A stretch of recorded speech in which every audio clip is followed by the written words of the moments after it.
Mau petir, mau hujan, maju terus. Maju saja, Tuhan selalu serta. Maju saja.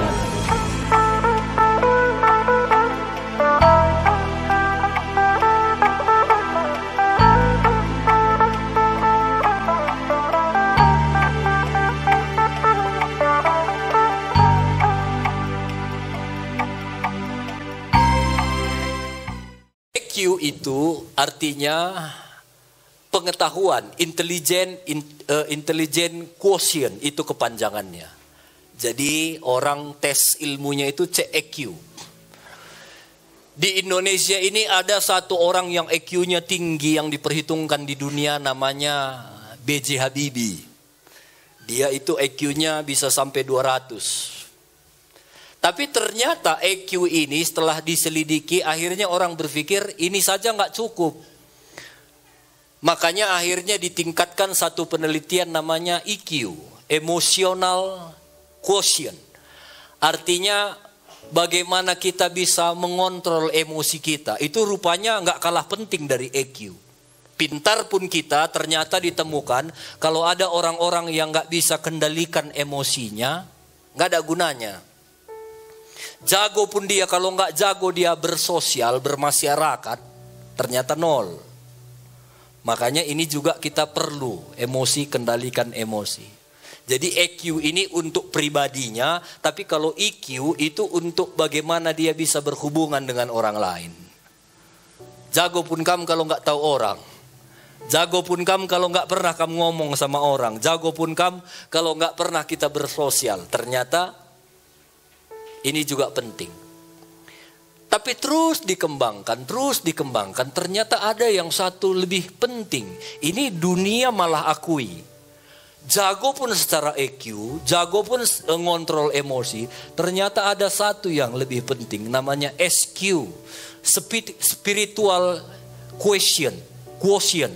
Ini artinya kecerdasan spiritual. Kecerdasan rohani.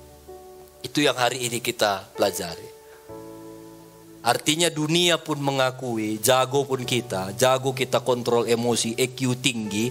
Tapi kalau spiritual kita, rohani kita nol, ternyata ini nggak ada gunanya. Jadi ini biasanya untuk otak kiri, EQ, ini untuk otak kanan, emosi. Tapi untuk mengelola kedua otak ini diperlukan spirit quotient. Nah, itu yang hari ini kita belajar. Bukan berarti pintar gak penting ya. Selalu saya bilang pintar banyaklah belajar. Belajarlah dari semua. Emosi juga kita belajar kendalikan. Tapi di Alkitab itu kepintaran, maksud saya kata bodoh, itu sangat berbeda dengan kata bodoh yang kita pahami. Saya cari kemarin di Alkitab itu kata bodoh itu ada dicatat 140 ayat. Hebat kali om kami ini cariinnya satu-satu. Enggak, ku searching aja. Jadi sekarang kan udah gampang ya, bukan ku bacain satu-satu, enggak. Jadi waktu ku baca sebagian, enggak 140-nya ku baca, tapi sebagian besar ku baca tentang bodoh begitu. Ternyata bodoh yang dicatat di Alkitab tidak sama seperti bodoh yang kita pikirkan selama ini. Kita kan bilang bodoh kali kau karena ada orang nggak tahu 1 tambah 1 berapa, nggak tahu katanya bodoh. Menurut kita itulah bodoh, EQ. Ternyata di Alkitab, waktu saya baca, kita baca aja lah beberapa ya. Lihat. Amsal 12 ayat 16. Bodohlah yang menyatakan sakit hatinya seketika itu juga, tapi bijak yang mengabaikan cemooh. Menurut Alkitab, orang bodoh itu yang gampang sakit hati itu bodoh. Pintar pun secara EQ, tapi menurut firman Tuhan orang yang menyatakan sakit hati aku dibuatnya bodoh. Jadi kamu yang gampang sakit hati, kamulah yang bilang. Terhormatlah seseorang jika ia menjauhi perbantahan, tapi setiap orang bodoh membiarkan amarahnya meledak. Panas membiarkan amarahnya meledak. Katanya bodoh. Karena ada orang gitu ya, aku di lengan lepas, lah aku gak puas. Dia lepas, orang kemasukan. Bodoh. Terus Efesus 5 ayat 17, sebab itu janganlah kamu bodoh, tapi usahakanlah supaya kamu mengerti kehendak Tuhan. Nah, jadi kalau kita nggak ngerti kehendak Tuhan dan kita selalu melakukan kehendakku bukan kehendak Tuhan, menurut firman Tuhan itu bodoh. Lihatlah dari ayat ini semua, nggak ada sedikit pun disinggung bodoh itu mau tuh menurut kita. 1 tambah 1 langkah, nggak ada. Justru yang firman Tuhan bilang bodoh itu ya nggak ngerti kehendak Tuhan. Mampukanku melakukan yang kau inginkan. Itulah orang pintar. Mampukan. Kata mampukan artinya nggak gampang melakukan firman Tuhan. Tapi kalau kita mau menjadi orang-orang yang dikenal pintar menurut Tuhan, lakukan kehendak Tuhan. Jadi EQ penting, EQ penting, SQ itu gabungan dari keduanya. Lihatlah di Alkitab, orang-orang yang punya EQ tinggi, EQ-nya juga tinggi, dan mereka intim sama Tuhan, menjadi orang-orang yang luar biasa. Daniel, dia pintar, dia bisa kontrol emosi. Bukan hanya itu, dia juga punya hubungan yang intim sama Tuhan.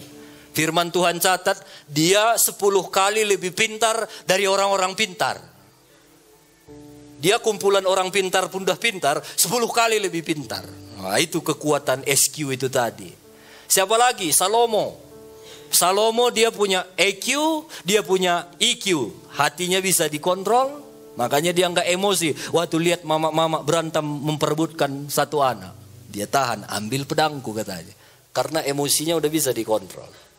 Dan bukan hanya itu, dia intim dengan Tuhan, makanya dia punya hikmat yang luar biasa. Jadi orang-orang yang jago EQ, EQ-nya juga jago, rohaninya juga cerdas, dia akan menjadi orang-orang yang luar biasa.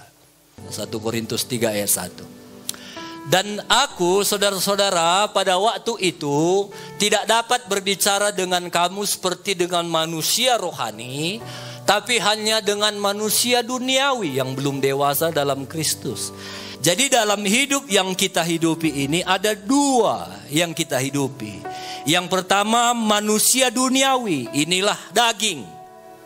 Inilah tubuh kita, kalau dicubit sakit. Itu manusia duniawi. Tapi sadar nggak sadar kam, di dalam hidup yang kamu hidupi ini ada juga namanya manusia roh. Itulah yang membuat kita mencari Tuhan. Kita memang masih daging. Pulang dari sini masih mikir kita apa nanti ku makan. Pajak sekali ini, BPKI enak ini, itu daging. Nggak ada yang salah dengan itu. Tapi kita harus ingat dalam hidup kita ini ada daging, ada manusia roh. Sama kayak peliharaan-peliharaan, mana yang sering kita kasih makan itu yang besar. Kalau daging kita yang selalu kita kasih makan, maka daging kita akan semakin besar. Tapi kalau roh kita yang selalu kita kasih makan, maka roh kita akan semakin kuat. Kalau daging gini katanya, ngapainlah ibadah hari Minggu? Dari kudinnya nasi. Adilah cari kedelo tuhu, maka dia tidak beribadah hari Minggu. Itu daging. Kalau itu yang terus kita pelihara, nanti lama-lama nggak lagi kamu gereja. Tapi kalau rohani, memang hari ini mahal ini tomat, banyak pula tomatku bagus pula. Tapi hari Minggu pula. Udahlah, Tuhan yang punya segala sesuatunya, Tuhan nanti yang atur, Tuhan yang bereskan. Itu sedang kita kasih makan roh kita. Kalau kamu latih terus gitu, lama-lama roh itu akan makin kuat. Makin kekar. Dan daging kita itu otomatis akan makin kecil.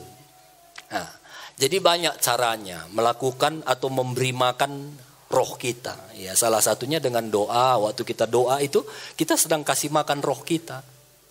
Waktu kita baca Alkitab, itu kita sedang kasih makan roh kita. Jumat lalu ada beberapa jemaat di sini ikut doa puasa. Itu bukan kita jago-jagoan itu. Kita sedang kasih makan roh kita.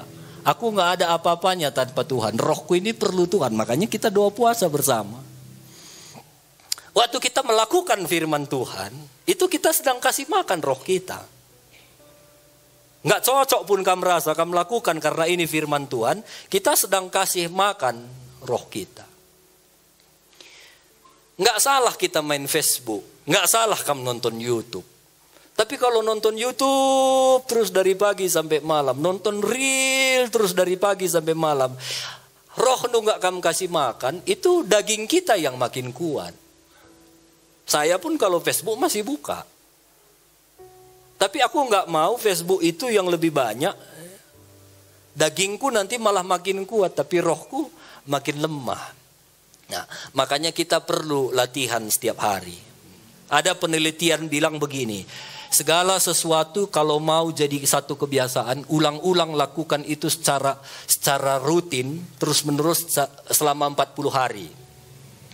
Contoh, mulai hari ini nanti pulang Tuhan, aku mau bangun rohku. Setiap hari aku mau bangun jam 5, aku berdoa setengah jam sampai setengah 6. Lalu kita mulai besok, kita pasang alarm handphone kita karena kita belum terbiasa bangun pagi. Lalu pagi-pagi waktu bangun itu berat kita rasa karena nggak biasa. Tapi hari ini kita latih, aku mau latih kasih makan rohku. Berhasil. Lusa lakukan lagi hal yang sama. Dengar handphone alarmnya bunyi, kita doa, berhasil. Terus sampai 40 hari penelitian itu bilang kalau kamu terus lakukan, nanti hari ke-41 nggak lagi pun ada alarm, udah terbangun tubuh itu biasa. Tapi itu harus terus diulang. Kalau enggak, hari ini malas, itu ngulang lagi nanti kita. Ada orang yang 40 hari, tapi ada juga 20 hari udah jadi kebiasaan. Jadi kita perlu bangun roh kita setiap hari. Bilang kiri kanan, setiap hari. Bukan setiap minggu bilang.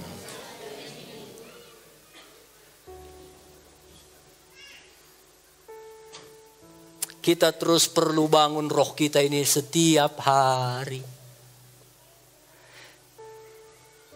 Saya mau bilang begini, kalau hari ini kamu masih dipakai Tuhan, besok belum tentu. Bulan depan belum tentu. Saya sadari itu dalam hatiku, dalam hidupku. Makanya setiap hari aku mau belajar terhubung sama Tuhan. Karena kayak gitu tadi kita latih pun, kalau sekali gak kita latih itu keterusan juga. Salomo begitu intimnya dia sama Tuhan. Siapa yang gak kenal Raja Salomo? Bukan hanya orang Kristen, orang Islam pun kenal namanya Nabi Sulaiman. Bukan hanya orang Islam, seluruh dunia tahu itu hikmat Raja Salomo. Awalnya dia begitu intim dengan Tuhan. Tapi dia nggak jaga rohnya. Sampai di akhir hidupnya dia menyembah kepada berhala-berhala. Di akhir hidupnya 1000 istrinya. Karena nggak dipeliharanya rohnya setiap hari. Nah, itu yang saya bilang, pelihara roh kita setiap hari. Bisa diklik. Ada satu namanya pit stop. Pit stop ini kalau kamu sering nonton balap, mobil balap atau kereta balap, sepeda motor balap, itu ada satu tempat namanya pit stop di mana mobil balap itu harus berhenti. Di situ udah nunggu banyak orang, ada yang isi bensin, ada yang ganti ban, ada yang ketatkan baut, pokoknya ada yang kasih minum pembalap. Itu hitungannya nggak menit, detik, cepat.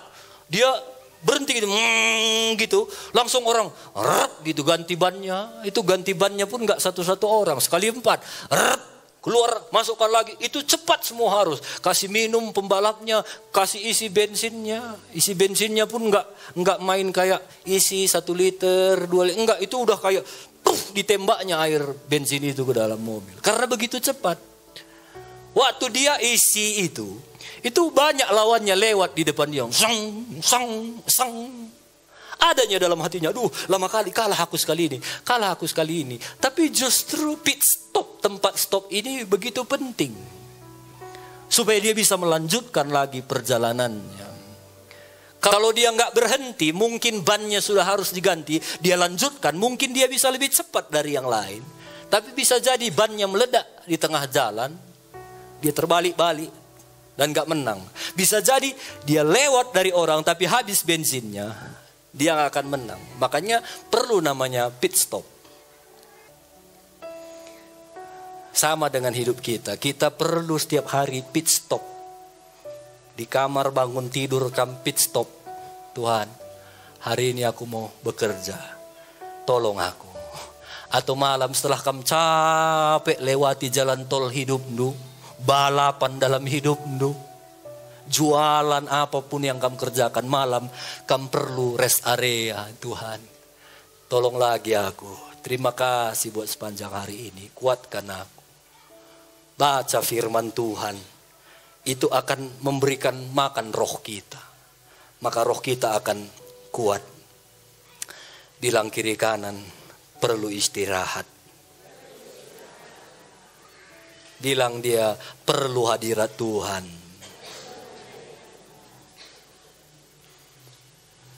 Bilang sama dia, udah mau pecah bandu itu, bilang.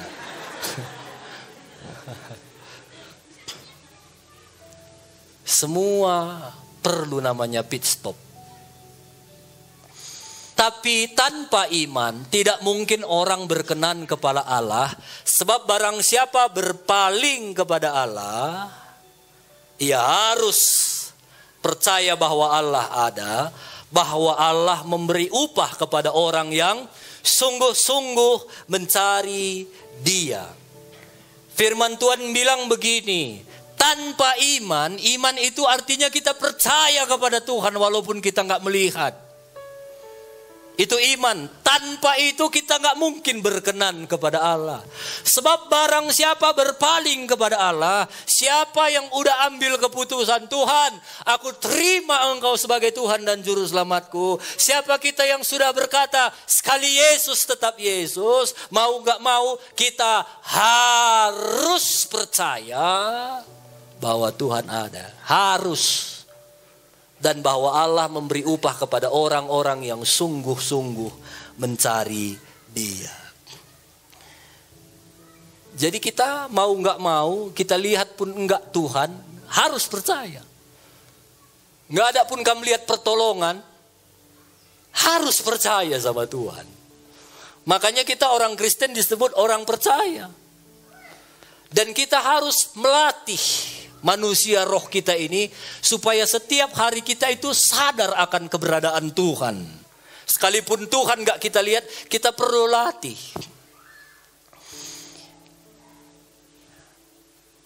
Kami sering parkir misalnya di mall atau di tempat-tempat rame gitu. Mau parkir gak ada tempat parkir, penuh.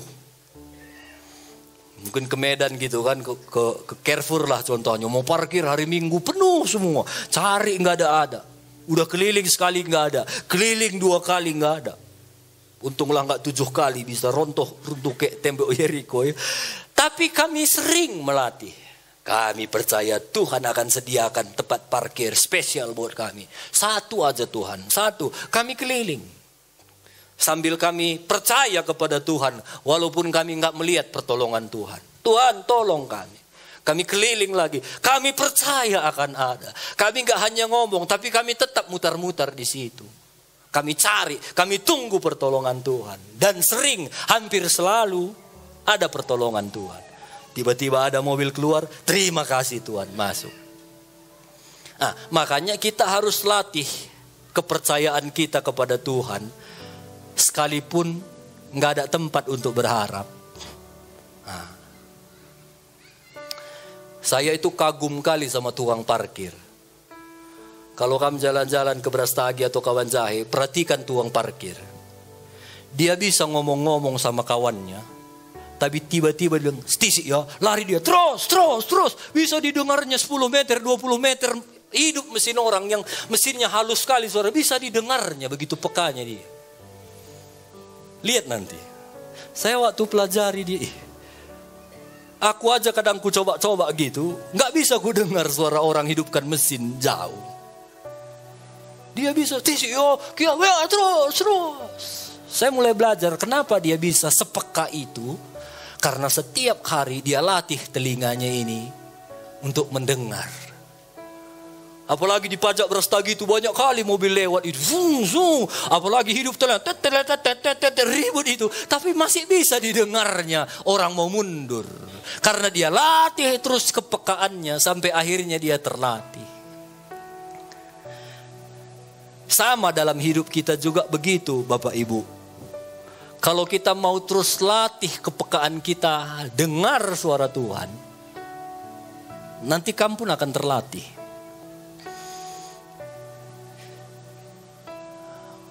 Mungkin kita nggak akan dengar lagi suara Tuhan bagaimana Tuhan ngomong sama Samuel. Samuel gitu. Mungkin kita nggak akan dengar lagi suara Tuhan. Oh peranta, ta. Jangan begitu, tu. Mungkin suara itu nggak akan kita dengar lagi. Tapi kepekaan kita akan Tuhan itu akan membuat kita sering mendengar suara Tuhan. Saya kasih contoh. Kemarin kita pernah doa di sini. Selesai doa ada satu jemaat datangi kami. Tante, Om, tadi Tuhan ngomong sesuatu sama aku. Tuhan suruh aku doakan si A. Belum selesai ngomong datang lagi satu lagi. Om, Tante, aku tadi Tuhan ngomong doakan si A. Kok bisa itu terjadi? Mereka nggak saling tahu, tapi itulah kepekaan. Dan kalau kita peka, lama-lama akan makin sering kita bisa dengar suara Tuhan. Nah, jadi kesadaran kita akan kehadiran Tuhan itu akan membuat kita menjadi orang yang peka. Di Jepang itu dulunya aman sekali. Sekarang udah nggak begitu aman seperti dulu. Kenapa? Karena banyak pendatang datang ke Jepang. Jadi nggak aman. Kalau aslinya orang Jepang itu, mereka itu begitu takut sama Tuhan. Yang bagi mereka Tuhannya itu matahari.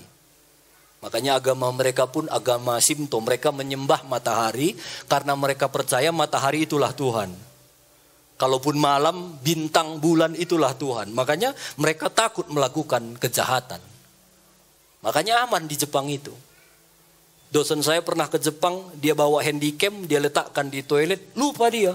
Udah lama di luar, baru ingat, aduh handycamku tinggal di kamar mandi. Dia lari ke kamar mandi itu, masih di situ handycamnya. Kenapa? Karena mereka sadar akan kehadiran Tuhan, walau Tuhannya matahari. Kenapa orang Jepang begitu aman? Sampai waktu tsunami itu toko-toko kan banyak ditinggalkan terbuka. Nggak ada yang hilang. Nggak ada yang jarah.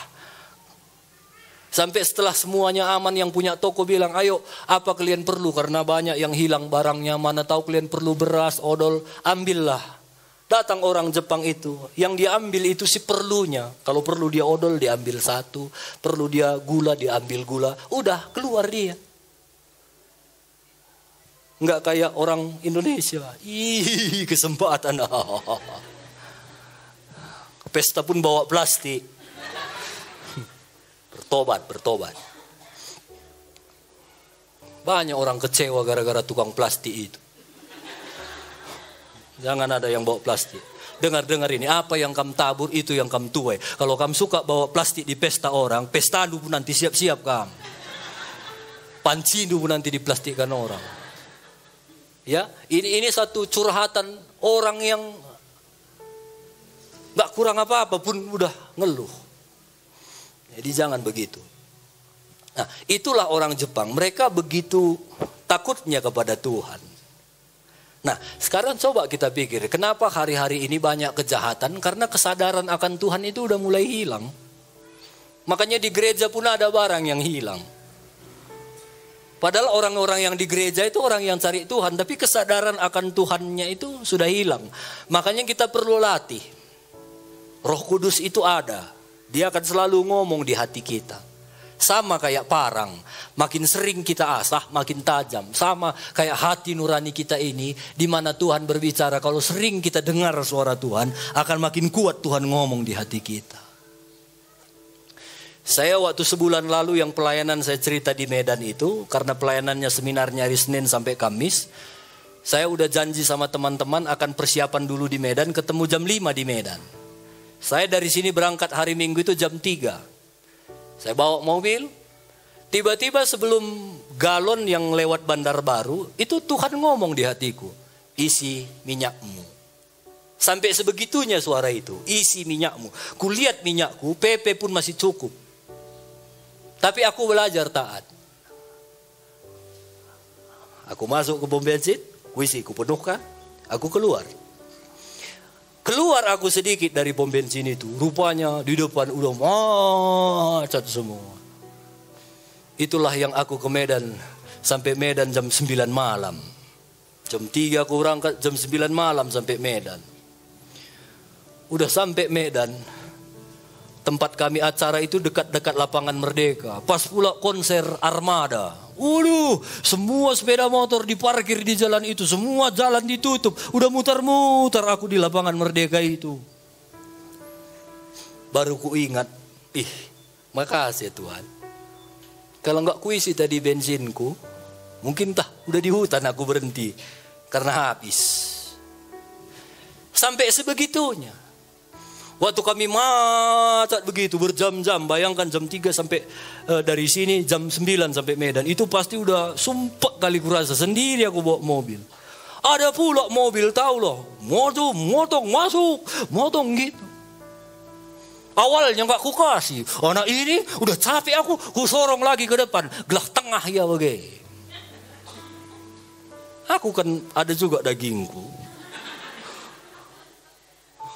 Tapi kalau kita izinkan Roh Kudus itu ngomong di hati kita, waktu kurapatkan ke depan, udah tengah mobil anak ini tadi, disorong orang, ten katanya.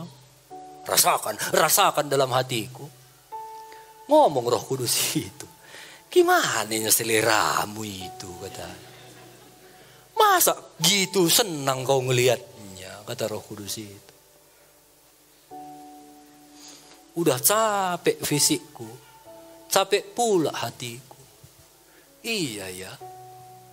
Dan sejak itu, ya Tuhan aku mau belajar lah. Ada lagi orang merempet, sengaja aku berhenti biar bisa dia masuk, lari lagi dia. Ada lagi yang menyerempet, ku kasih lagi, pergi lagi dia. Tapi sejak itu hatiku udah damai. Dan waktu hatiku damai, itu fisikku pun jadi tenang, jadi rileks, jadi sukacita. Nah, itu perlu latihan. Gampang? Enggak. Apalagi udah berjam-jam kita situ. Kita pun perjuangan, datang dia dari belakang. Gitu. Itu enggak gampang. Tapi perlu latihan. Bilang kiri kanan, perlu latihan. Aku ingat kesaksian dosenku pernah bilang begini. Satu kali dosenku ini diundang khotbah di satu tempat. Tempatnya itu dekat tempat pembuangan umum. Jadi semua sampah dibuang di situ. Jadi waktu dia khotbah itu aroma sampah itu tercium. Jadi dia waktu khotbah itu pun udah mual-mual. Gak enak lah perasaan. Haleluya. Puji Tuhan. Satu saat waktu dia bawa mobil, ditelepon lagi sama ibu yang undang dia itu, bilang, Pak Pendeta, kapan lagi datang pendeta melayani kami lah. Dia ingat tempat itu bau.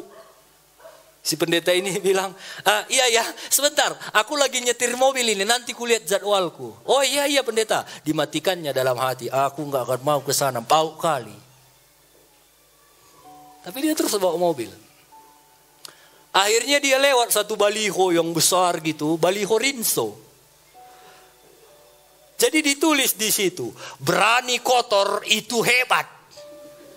Bayangkan itu baliho Rinso, berani kotor itu hebat. Waktu dia bawa, dia lihat berani kotor itu hebat. Itu waktu dia buka hatinya, Roh Kudus itu ngomong, yang hebat itu berani kotor. Langsung dia telepon, iya Bu, saya datang nanti saya melayani. Nah, begitu. Kalau kita latih terus hidup kita itu, baliho pun bisa ngomong. sama kita.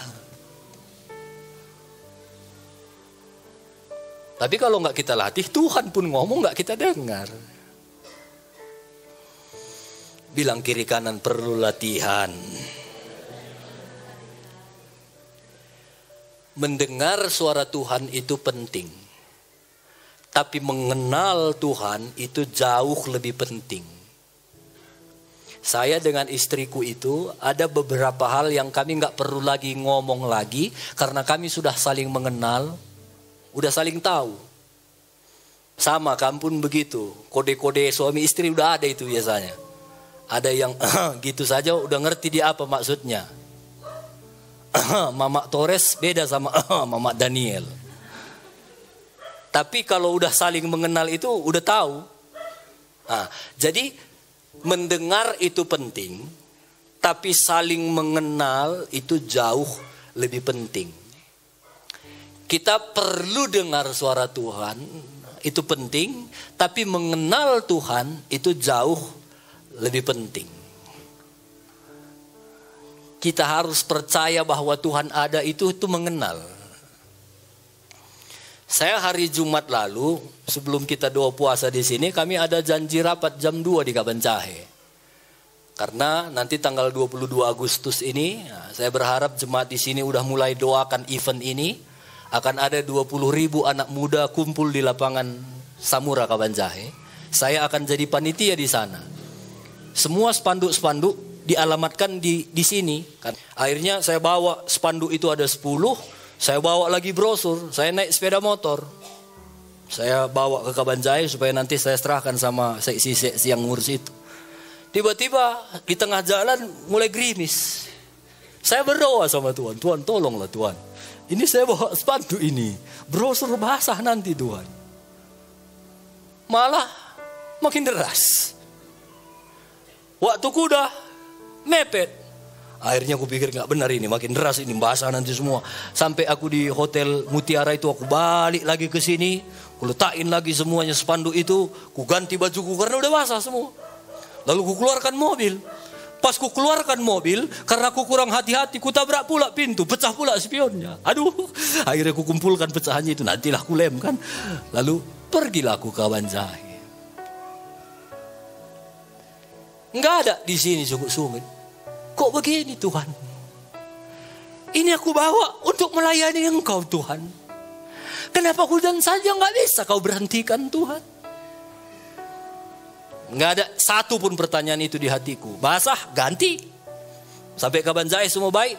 Sampai di sini juga ikut lagi doa puasa. Udah selesai. Karena aku belajar mengenal siapa Tuhanku. Hujan pun yang aku percaya Tuhan ada, Tuhan baik. Kalau aku sungguh-sungguh mengasihi Tuhan, adanya upahku. Pecah pun kaca mobilku, Tuhan baik. Karena akunya salah, kurang hati-hati. Tuhan baik. Nah, itu mengenal Tuhan. Kita harus terus belajar sampai di titik itu supaya nggak banyak lagi sungut-sungut. Apapun yang terjadi, Tuhan ada, Tuhan baik. Amin. Latih itu, latih. Ini perlu latihan semua ini. Saya mau bilang, saya ini juga masih manusia daging. Masih mikirnya aku sekali ini siang makan apa. Masih mikirnya aku gimana uang sekolah anakku, 3 sekolah di Legend. Masih mikir. Tapi selalu aku latih manusia rohku. Tuhan pasti cukupkan semuanya. Yang penting aku bekerja, sungguh-sungguh mengasihi Tuhan, Tuhan sediakan. Nah, itu manusia roh. Dan sampai hari ini Tuhan sediakan. Nah, saya akan tutup dengan satu kisah, bisa diklik, Abraham. Abraham itu dikenal bapak orang percaya. Karena iman, Ibrani 11 ayat 8. Iman, percaya walau tidak melihat, Abraham itu taat. Artinya dia nggak ngelihat pun dia taat saja sama Tuhan. Ketika ia dipanggil untuk berangkat ke negeri yang akan diterimanya menjadi milik pusakanya, lalu dia berangkat dengan tidak mengetahui tempat yang ia tujui. Tuhan bilang, Abraham berangkat kau. Berangkat aja dia, nggak tahu dia kemana. Itu iman. Saya percaya Abraham ini bukan bocor halus. Saya percaya Abraham ini pun masih ada dagingnya. Kemananya kami ini ya? Kemananya kami ini ya? Tapi dia nggak tanya sama Tuhan, udahlah taat saja aku. Dia melatih manusia rohnya. Dan satu kali dia berdoa untuk anak. Tuhan kasih setelah 25 tahun penantian. Dia sayang sekali sama Ishak. Tuhan ngomong gini sama Abraham. Waktu Tuhan lihat Abraham ini mulai udah terlalu sayang mungkin sama Ishak. Mungkin udah Tuhan lihat udah ada kurang-kurangnya sama Tuhan. Tuhan bilang gini sama Abraham. Abraham, besok pagi bawa anakmu ke Bukit Moria. Persembahkan dia di sana untukku.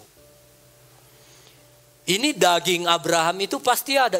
Tuhan kok gini? Ada pasti. Namanya dia manusia. Tapi lihat, dia melatih manusia rohnya. Kejadian 22 ayat 3.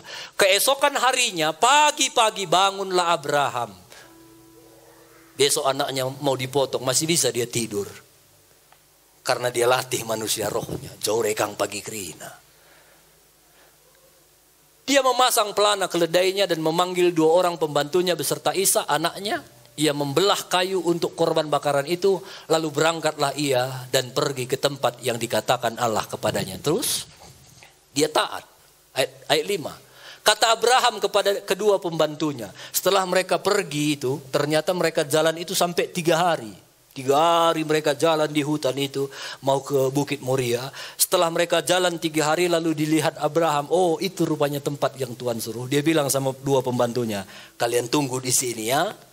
Tinggallah kamu di sini dengan keledai ini. Aku beserta anak ini akan pergi ke sana. Kami akan sembahyang, sesudah itu kami akan kembali kepadamu. Tuhan suruh Abraham potong anak. Kalau potong anak nggak mungkin lagi kami kembali. Harusnya Abraham bilang aku akan kembali. Karena dia berangkat sama Ishak. Nanti kau tunggu di sini aku akan kembali. Kalau dia potong anak. Tapi lihat perkataannya. Tunggu di sini nanti kami akan kembali. Saya percaya kenapa Abraham ngomong gitu. Karena dia selalu latih manusia rohnya. Sampai dia begitu kenal sama Tuhannya. Sampai dia tahu betul mungkin. Kalau Tuhan gak gitu modelnya. Tuhan itu bukan main potong anak. Enggak. Tuhan gak sesadis itu. Makanya dia udah kenal ini Tuhannya. Terus. Lalu Abraham mengambil kayu untuk korban bakaran itu. Dan memikulnya ke atas bahu Ishak anaknya. Sedang di tangannya dibawa api dan pisau. Demikian keduanya berjalan bersama-sama. Anehnya. Dia taunya anaknya gak bakal dipotong. Kok dibawanya pula kayu api. Apa yang mau dikorbankan?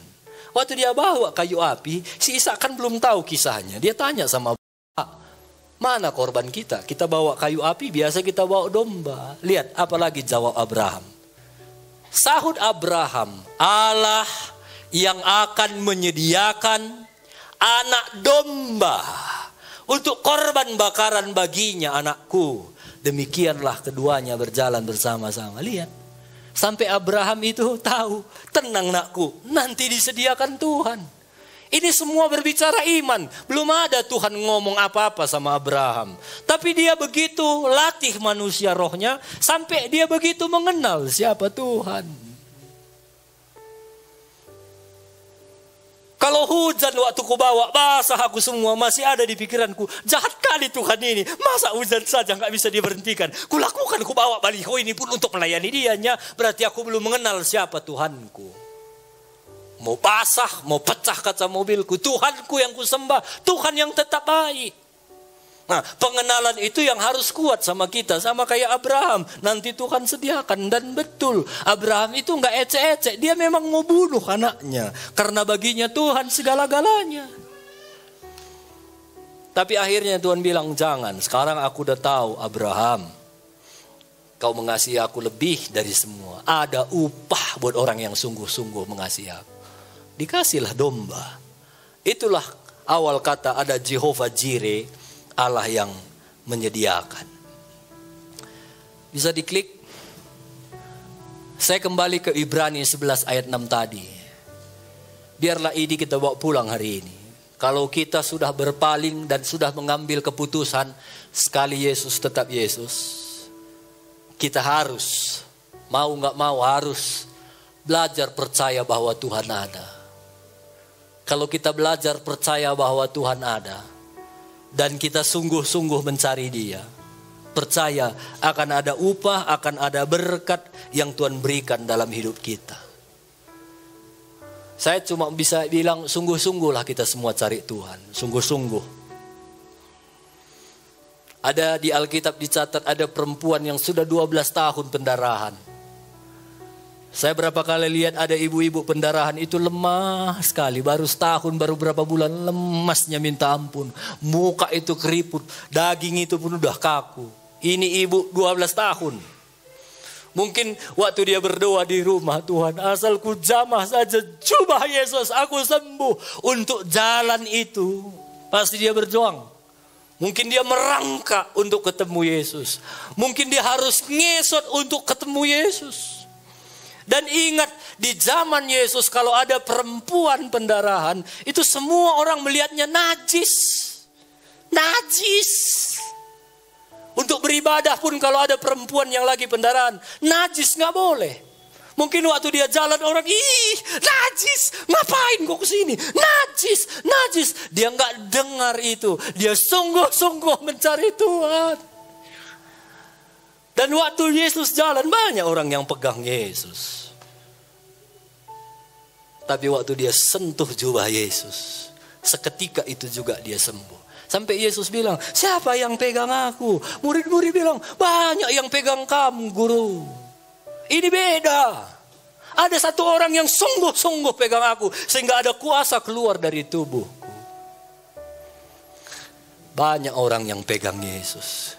Tapi hanya satu perempuan 12 tahun pendarahan yang sungguh-sungguh yang mengalami kesembuhan. Hari ini banyak orang beribadah.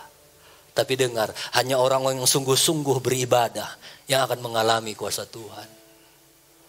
Hanya orang yang sungguh-sungguh mengasihi Tuhan yang akan terus mengalami mujizat Tuhan. Amin. Biarlah makin hari kita belajar seperti Alkitab dalam Yohanes 3:30 berkata, biarlah dia makin besar, aku makin kecil. Biarlah waktu orang lihat hidup kita, mereka nggak lihat kita lagi. Justru mereka lihat Yesus yang hidup dalam kita. Dan mereka pengen mengenal Yesus dari hidup kita. Hari ini kita belajar untuk kecerdasan rohani. Kita perlu selalu berkata, ku mau terhubung dengan Tuhan. Perjalanan kita masih panjang. Jalur balapan kita itu masih jauh. Jalan tol yang kita mau jalani, kita melihat bagaimana keindahan kiri kanan itu masih panjang. Makanya sering-seringlah pit stop. Cari hadirat Tuhan. Pit stop, rest area, intim dengan Tuhan. Maka kita akan terus berjalan jauh. Jangan takut. Walau kadang-kadang waktu kita berhenti ada orang yang lewat, syuk, kita rasanya, aduh kok gitu ya. Jangan takut. Kita sedang isi BBM, sedang ganti ban. Dan kita akan siap lagi berjuang bersama dengan Tuhan. Amin. Biarlah jemaat-jemaat di sini jadi jemaat-jemaat yang cerdas secara EQ, cerdas secara EQ.